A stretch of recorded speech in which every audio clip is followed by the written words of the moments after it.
The lobby of the Sterling Grand was a temple built to worship wealth. Crystal chandeliers dripped from the ceiling like frozen rain, their prisms scattering light into sharp diamonds across the polished marble floors. A string quartet nestled in one corner, their bows gliding in synchronized elegance. Every sound was intentional, every gesture rehearsed, designed to remind those who enter that here, luxury was not served, it was dictated. And yet, that carefully orchestrated harmony shattered in an instant. "Sir, I'm going to need you to step aside." The words cut through the low hum of champagne glasses and polite laughter with the precision of a blade. Conversations faltered, a few heads turned. The music continued, but it was softer now, as if even the violins knew better than to compete. At the threshold of the VIP lounge, under the arching gold-plated frame that marked exclusivity, a man in a charcoal suit stood tall. His tie was a deep indigo silk. His shoes shined to a mirror finish. His leather briefcase held not only documents but power, contract worth hundreds of millions. He was composed, every line of his body radiating calm authority.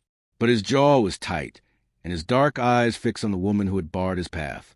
Evelyn Cartwright, general manager.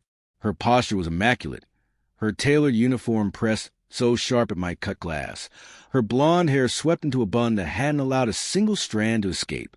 She looked at him not with curiosity, not even with suspicion, but with something colder. "You'll need to wait in the main lobby," she said. Her tone was polite on the surface, but beneath it there was steel. "This lounge is for distinguished guests only." The man's name was Marcus Jordan, CEO of Jordan Capital, a global investment powerhouse. A name whispered in boardrooms from New York to Dubai. A man whose signature could save or bury entire corporations. But in this moment, Evelyn Cartwright saw none of that. Or perhaps worse, she saw it and dismissed it. "This is a mistake." Marcus's voice was low, measured, like the prelude to thunder.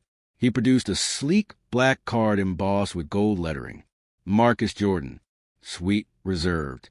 Confirmation number. He handed it forward with steady fingers. Evelyn didn't look at the card.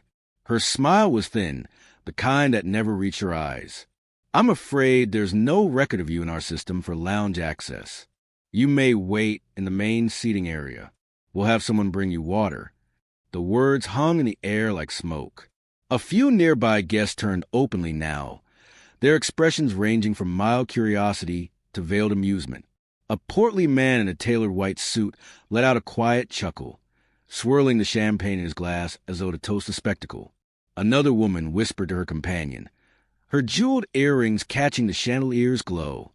Marcus inhaled slowly, his chest tightening beneath the immaculate suit. He had stood in rooms like this before. He knew this performance. The velvet rejection dressed in civility, the practiced dismissal. "Check again," Marcus said, his voice a fraction sharper. He placed the card firmly on the counter between them. The gold lettering gleamed under the chandelier. "Penthouse suite. Confirmed. 3 weeks ago."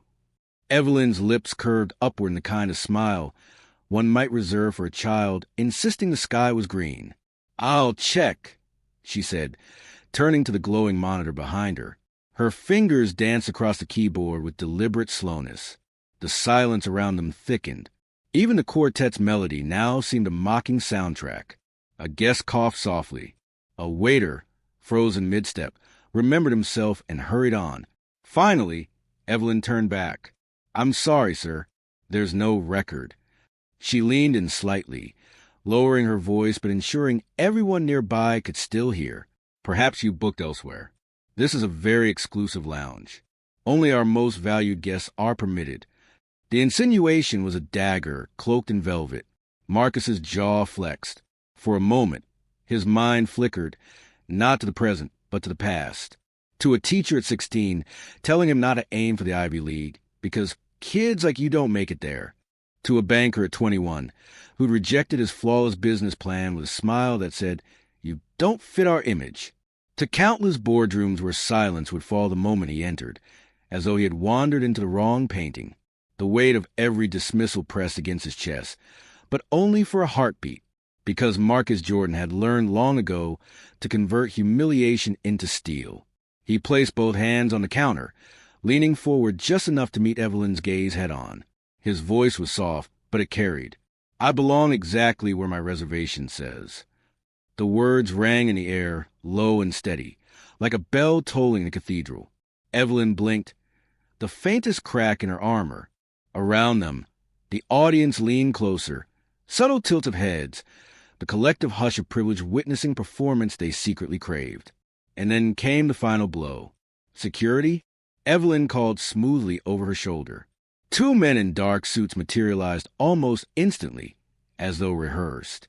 Their shoulders were broad, their expressions impassive, their hands hovering just a little too close to the radios clipped at their belts. The string quartet's bow slipped slightly on a note, producing a faint squeak before recovering. Marcus straightened slowly, his gaze flicking from the guards to Evelyn. His lips twitched. Not quite a smile, not quite a frown, but something sharper. "I see." He reached into his pocket, pulled out his phone. A notification glowed on the screen. Numbers danced. Transfers in the millions. Power measured not in words, but in digits that could alter empires. He tapped once, the gesture so small no one would notice unless they were watching closely. Then he slipped the phone back into his jacket pocket. "I'll wait." His voice was calm now, almost too calm. He stepped back, not defeated, but deliberate, like a chess master retreating a piece, knowing the board itself was about to shift. Evelyn gave a small nod of satisfaction, believing she had contained the threat. Guests returned to their champagne, though their whispers lingered. But Marcus Jordan stood tall in the grand lobby of the Sterling Grand, humiliation burning like ice in his veins. And though no one around him realized it yet, the foundations of the hotel trembled, not from the chandeliers above, not from the marble beneath, but from the storm that had just been set in motion. The kind of storm that would not stop until walls fell. The kind that will reduce empires to rubble. If you are enjoying this story, please subscribe to support the channel. Marcus Jordan sat in one of the deep velvet chairs of the hotel's main lobby, but there was no comfort in it. The cushions were plush, the stitching hand-sewn, the armrests polished oak. Yet beneath him, it felt like stone. The humiliation still lingered in the air like smoke after fire. Every glance from the other guests was a spark. A few looked at him with curiosity, others with disdain thinly masked behind polite smiles. And then there were those who didn't even bother to hide it. Eyes that said, "You don't belong here." He adjusted his tie, not out of vanity, but to occupy his hands, to stop them from clenching. The indigo silk shimmered faintly in the chandelier light, a reminder of the control he refused to relinquish. But inside, his chest ached with a familiar burn. The same burn from when he was 17 and his high school guidance counselor leaned back in his chair, pen tapping idly on a notepad, and said, "Marcus, Harvard isn't realistic. Kids like you should look into a trade. Plumbing is stable." The memory struck like a slap, the bitterness as fresh as the day it was spoken. Marcus had nodded politely back then, but inside he had sworn a silent oath. "I will go further than anyone expects. I will not let them define my worth." He breathed slowly now, forcing the humiliation of the present to mix with the defiance of the past. Nearby, Evelyn Cartwright's voice carried across the lobby as she chatted with a group of executives in tailored suits. Her laugh was brittle, sharp, rehearsed. Marcus caught fragments of her words, phrases like "standards must be preserved" and "we can't let just anyone wander in." The words were barbed hooks, thrown casually but designed to wound. And wound they did. Marcus lowered his gaze to his phone, thumb resting on the edge of the glass. Notifications buzzed silently. Emails from partners in London, alerts from analysts in New York, messages from his COO reminding him of tomorrow's meeting. Each one was a lifeline to the world of power he actually commanded, a world Evelyn Cartwright couldn't even fathom. But for now, those lifelines did nothing to soften the sting. Because humiliation, Marcus knew, was not measured in contracts or dollar signs. It was measured in moments like this, moments when a lifetime of achievement could be erased in the eyes of strangers by a single sneer. "Sir," the voice came from his left. Marcus turned. A young man in his 20s, perhaps a guest or junior staffer, stood nervously with a phone in hand. His skin was pale, his eyes wide with an unease Marcus recognized. Someone caught between wanting to help and fearing the consequences. I just thought you should know. He glanced around quickly, lowering his voice. I filmed what happened at the lounge. People are already posting about it online. If you want, I can send it to you. Marcus studied him for a beat. The young man's sincerity was clear. His fingers trembled slightly as he held out the phone. Marcus inclined his head. Send it. The man nodded quickly, tapping the screen. Moments later, Marcus's phone vibrated with the file. A short clip, no longer than 30 seconds. Evelyn blocking his way. Her voice sharp, the guards looming. The whispers in the background. And Marcus's calm refusal to yield. It was all there. Evidence. Thank you, Marcus said quietly. The young man gave a nervous smile, then hurried off as though afraid Evelyn herself might catch him speaking. Marcus leaned back in the velvet chair, watching the clip play again. Each second was a blade, slicing away at Evelyn's carefully maintained facade of professionalism. It wasn't just an insult anymore. It was proof. But proof alone wasn't enough. Not yet, because Marcus understood something Evelyn did not. Humiliation is temporary. What you do with it decides whether it fades or ignites into history. A soft laugh from across the room pulled him from his thoughts. The man in the white suit, the one who had chuckled during the confrontation, was speaking loudly enough for others to hear. Some people really think they can buy their way into class. His glass clinked against the marble side table. Money doesn't make you belong. Marcus's eyes flicked toward him. The man's words weren't addressed to him directly, but they didn't need to be. Everyone in the room knew who he meant. He felt the familiar tightening in his chest again. The same ache from when he was 21, walking out of a bank with a rejected loan application in his hands. The cold wind slapping his face while the branch manager's words replayed in his head. We don't think you fit the image we're looking for. That day, Marcus had nearly broken, nearly believed them, but instead, he had turned that rejection into fuel. He had built Jordan Capital from nothing, from the cramped space of a one-bedroom apartment, to an empire managing billions. Now, sitting in the gilded lobby of the Sterling Grand, surrounded by disdainful stares, Marcus realized something. This moment was not just about him. It was about every person who had ever been told, "You don't belong here." His phone buzzed again. A new notification. Transaction confirmed. $45 million wired to Sterling Hospitality Holdings. The irony almost made him laugh. Sterling Hospitality, the parent group of the Sterling Grand, was in the midst of a financial restructuring. Marcus Jordan was not just a guest. He was their lifeline, and they didn't even know it. He tapped the screen once. Another notification flashed. Transaction reversed. $45 million withheld. The numbers vanished. The lifeline severed. Marcus slipped the phone back into his jacket pocket, his movements calm, deliberate. He didn't need to raise his voice. He didn't need to argue with Evelyn Cartwright, because the walls of this hotel had already begun to tremble. A soft murmur rippled across the lobby. Guests were sharing the clip. Some frowned at their screens. Others whispered behind hands. Evelyn's voice, sharp and dismissive, now replayed endlessly in shaky handheld footage. And Marcus knew it was only the beginning. He closed his eyes for a moment, leaning back against a velvet cushion. His mother's voice echoed in memory, soft and resolute. They will try to erase you, Marcus. Don't let them. Show them you exist. His lips curved into the faintest smile. The humiliation still burned. The whispers still stung.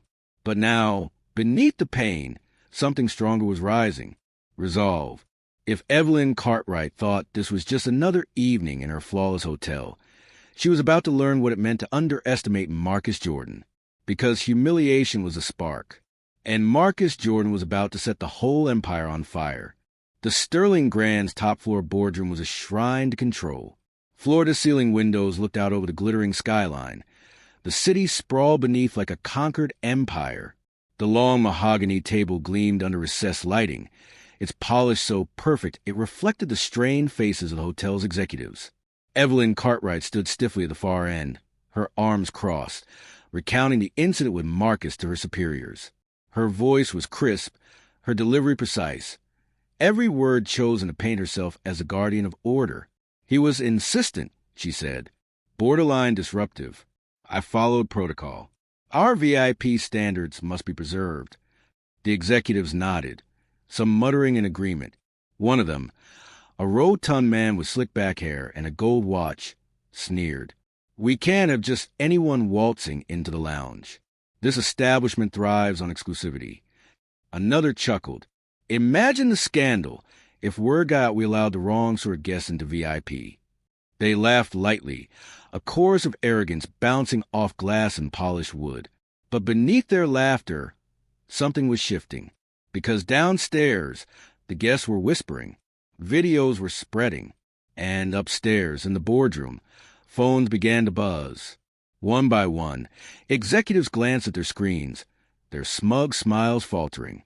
Trending, one murmured, eyes narrowing. Already?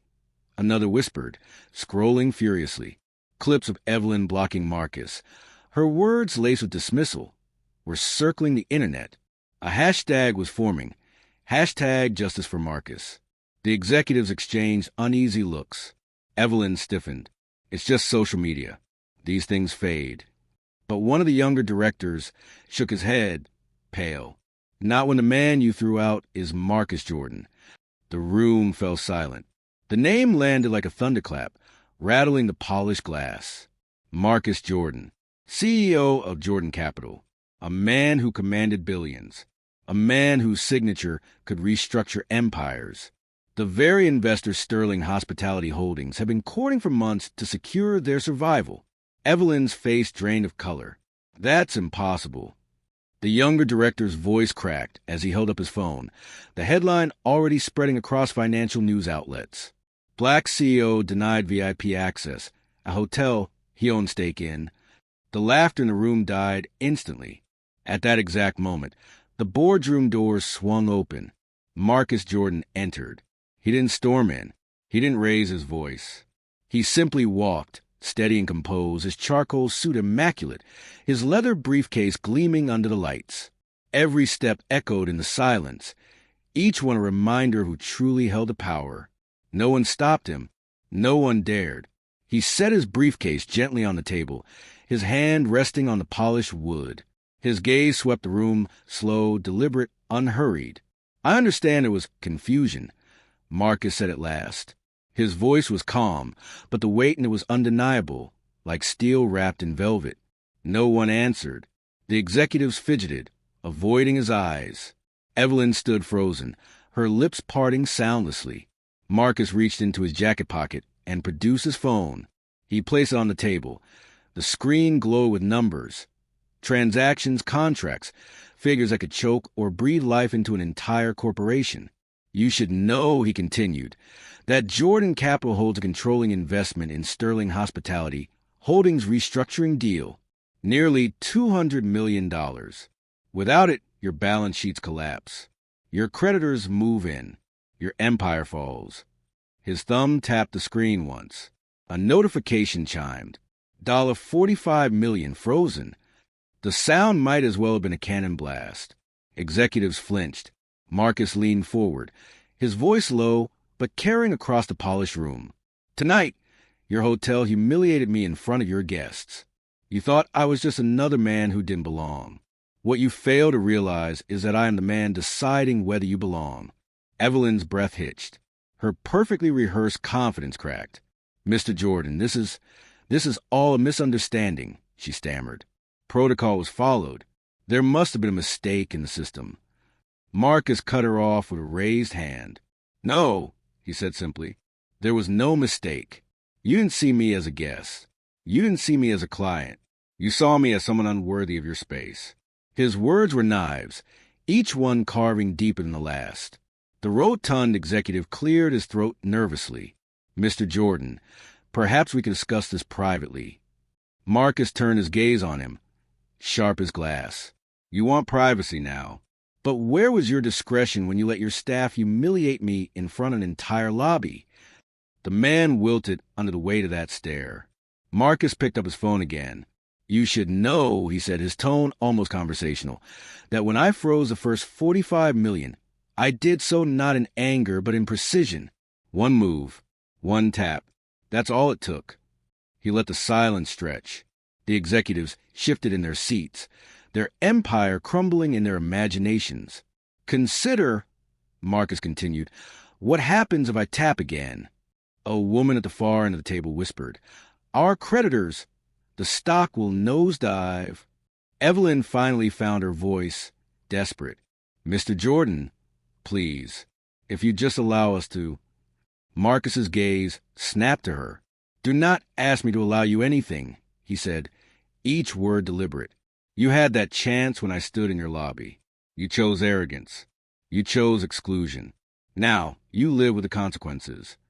The silence in the boardroom was suffocating. No one dared breathe too loudly. Then Marcus straightened, slipping the phone back into his jacket pocket. He picked up his briefcase, his movements measured, unhurried. I won't take more of your time, he said. But understand this. Your empire stands not on marble or chandeliers. It stands on trust. And tonight you lost mine. He turned, walking toward the door. His footsteps echoed like a judge's gavel striking wood. Just before he left, he paused, glancing back over his shoulder. You tried to make me invisible in your hotel, but the world sees me, and now they see you. The door shut behind him. Inside the boardroom, chaos erupted. Executives whispering furiously, phones buzzing with alerts. Evelyn staring at the floor as though the marble itself had betrayed her. Downstairs in the grand lobby, guests were glued to their screens, watching the clip of the denial surge across the internet. The name Marcus Jordan was on every tongue. And Marcus himself walked calmly through the gilded corridors, his leather shoes clicking softly against marble. He didn't need to shout. He didn't need to rage, because power didn't announce itself. It revealed itself. And in that moment, the Sterling Grand realized the man they had dismissed was the very man holding the fuse that could bring their empire down. The storm broke before dawn. By the time the first rays of sunlight pierced the skyline, the story of the Sterling Grand had already escaped its marble walls and raced through the veins of the world. Black CEO denied VIP access. A hotel he owned stake in. The headline blazed across news tickers, splashed on every major financial site, whispered in the early morning newsrooms of New York, London, Dubai. Clips of Evelyn Cartwright's brittle voice telling Marcus Jordan to wait outside had gone viral, looped endlessly on screens, dissected by anchors who could scarcely hide their outrage. Social media ignited. Hashtag Justice for Marcus trended at #1 worldwide. Millions watched the 30-second clip, recoiling at the arrogance, replaying Marcus's quiet, dignified response. And with each share, the Sterling Grand's polished facade cracked further. In the hotel itself, panic bled through every gilded corridor. Guests stormed the reception desk, demanding refunds. High-profile influencers, their faces framed by ring lights and phones, live-streamed their departures from the lobby, condemning the hotel to their millions of followers. A once-proud concierge, trained to smile through anything, found himself dodging insults as customers hurled their key cards onto the counter like weapons. By mid-morning, cancellations flooded in faster than the staff could log them. Corporate partners severed ties, fearing association with a scandal that was no longer just a scandal. It was an indictment. Inside the boardroom on the 38th floor, the chaos was worse. Executives huddled in panic clusters, their suits wrinkled, their ties loosened, their eyes hollow from lack of sleep. Phones buzzed relentlessly. Stock tickers scrolled red across laptop screens. Our share price is down 12% since markets opened. One director croaked, his face gray. We've lost $200 million in value in less than an hour. Clients are freezing contracts, another added, shoving her phone onto the table. 3 weddings canceled this morning. Corporate retreats pulling out. Our loyalty members are boycotting. At the head of the table, Evelyn Cartwright sat pale and rigid, her once perfect composure shattered. Her lipstick, immaculate the night before, was now smeared at the corner of her mouth. Her eyes ringed with fatigue. This is overblown, she muttered weakly. The public has short memories. We can... Overblown, one director snapped, slamming his palm on the table.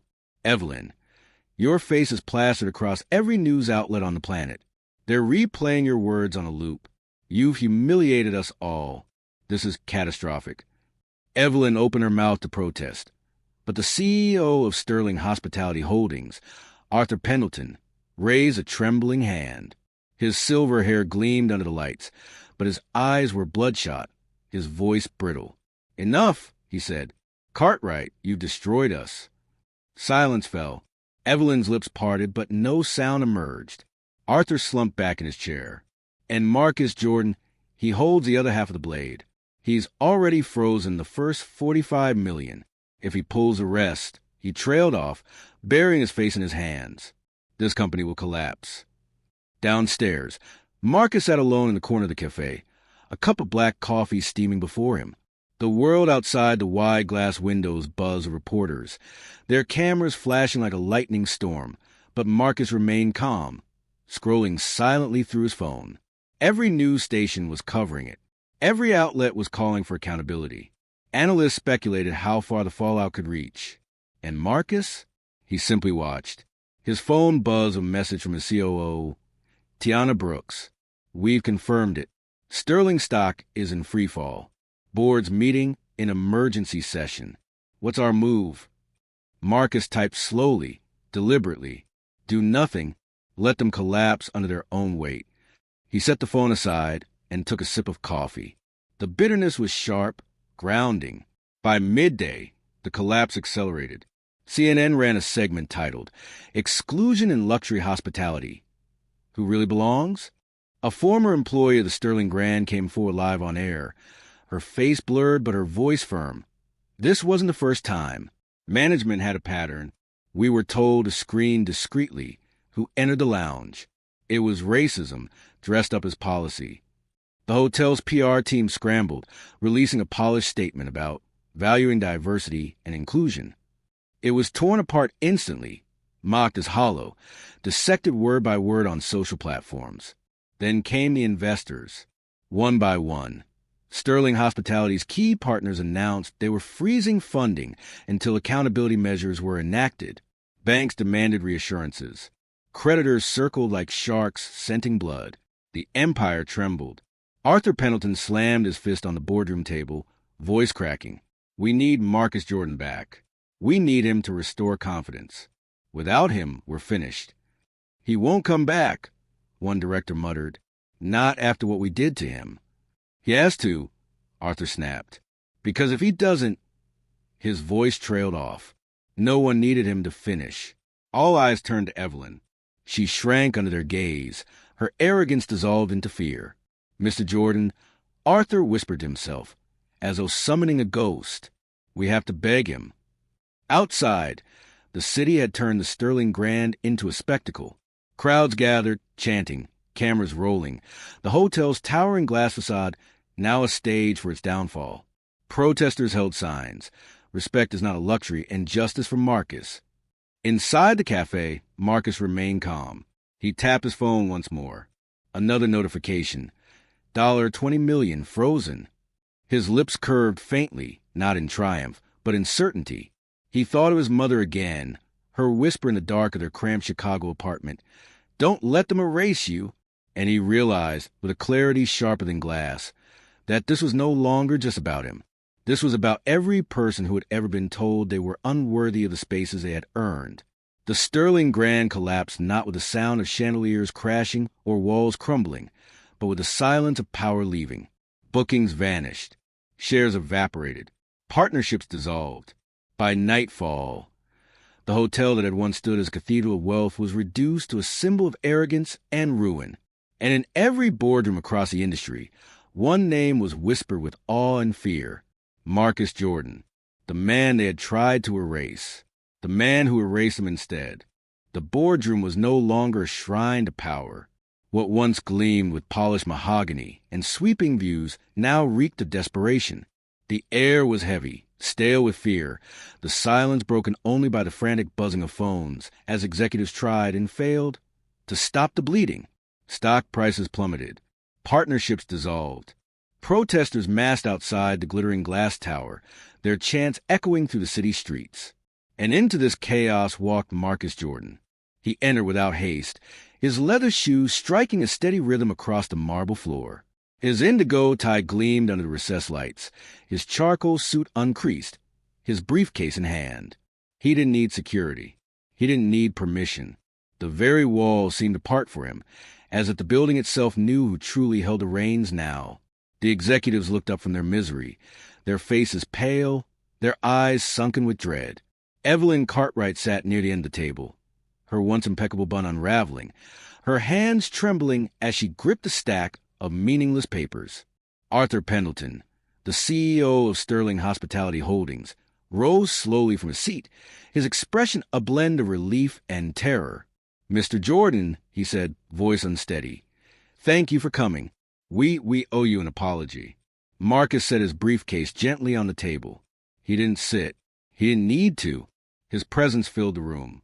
"An apology," Marcus repeated, his voice low, deliberate. "Do you believe an apology restores what was taken from me in that lobby?" Arthur's mouth opened, then closed. No words came. Marcus's gaze swept the room, settling briefly on each executive before landing on Evelyn. She flinched as though struck. "You denied me entry to your lounge," Marcus continued, his tone even, each word sharp as glass. "Not because I lacked the right, not because I lacked the means, but because you decided I did not belong." Evelyn's lips parted. I was following protocol." Marcus's eyes narrowed. "Protocol is a shield for cowardice. You humiliated me in front of your guests, and in doing so, you humiliated this entire empire." Silence weighed heavy. Marcus reached into his jacket and pulled out his phone. He set it on the table, the screen glowing with figures. Transactions, frozen assets, numbers that could crush a corporation with a single tap. $200 million, he said quietly. "That is the value of my investment in Sterling Hospitality. Right now, half of it is frozen. The other half waits on my decision. Whether this empire survives or falls depends on one choice." The executives leaned forward, desperate, their faces lined with sweat. Arthur's voice cracked. "Mr. Jordan, please. We'll do whatever it takes. We'll repair this. We'll—" Marcus raised a hand, silencing him. "I'm not here for reparations," he said. His voice resonated in the silence like a bell tolling in a cathedral. "I'm here for accountability." He turned his gaze back to Evelyn, her face drained of color. "Ms. Cartwright," Marcus said, "stand." She hesitated, her fingers clutching the papers, but the weight of every eye in the room forced her to rise. "You believe your power was absolute," Marcus said, his tone soft but devastating. "But your authority ends today. You will resign, effective immediately. Your arrogance has cost this company more than money. It has costed its soul." Evelyn's knees trembled. She sank back into her chair, face buried in her hands. Marcus looked back to the executives. "And you," he said, sweeping his hand across the table, "you enabled a culture where humiliation was policy, where exclusion was excused as protocol. That ends now. If you want Sterling Hospitality to survive, you will establish an independent oversight committee. Every policy, every practice will be reviewed. Hiring, promotions, guest relations. No corner will remain untouched. Because if I see one more instance of this rot, I won't freeze my investment. I'll bury it. And with it, you." The words dropped like stones into a silent lake. The ripples spread through the room, through every trembling executive, through the very foundation of the empire. Arthur swallowed hard. "Mr. Jordan, we accept your terms." Marcus nodded once, slided his phone back into his jacket. "Good, because survival is not free. It must be earned." He picked up his briefcase and turned toward the door. His footsteps echoed against marble, each one final, unyielding. Just before he left, he paused by the wide windows overlooking the city. Below, protesters filled the streets, their chants rising in waves. Respect is not a luxury. Justice for Marcus. Marcus allowed himself the faintest of smiles. They had tried to erase him from a lobby. Instead, he had erased their illusion of untouchable power. That evening, The world watched as Evelyn Cartwright resigned in disgrace. News anchors replayed the moment Marcus's quiet words dismantled the empire. Analysts spoke of the Jordan effect, the financial quake that had toppled a giant. But Marcus himself didn't appear on television. He didn't grant interviews. He didn't need to. In a quiet suite overlooking the city, he loosened his tie and sat at the desk, reviewing contracts with his COO, Tiana Brooks. "You've changed the industry," Tiana said, her voice tinged with awe. Every hotel, every boardroom is watching. Marcus set down his pen, his gaze distant, his voice low. This was never about one hotel. It was about dignity, about reminding them that respect is not optional. It is a foundation of every empire. Without it, walls crumble. He rose and walked to the window. The city lights shimmered below like a sea of stars, each one a reminder of the millions who had watched, who had seen, who now knew the truth. "They thought they could reduce me to nothing with a word," Marcus whispered. His reflection in the glass stared back at him, steady, unflinching. "Instead, I showed them everything." He turned from a window, his briefcase in hand. The reckoning was complete. The Sterling Grand had collapsed, not with fire, not with rubble, but under the weight of its own arrogance. And Marcus Jordan walked forward, not as a victim, but as a symbol, a man who turned humiliation into power, who transformed exclusion into justice, a man who proved that the spaces they said he did not belong in were his to define, forever. If you like this story, please subscribe to support this channel.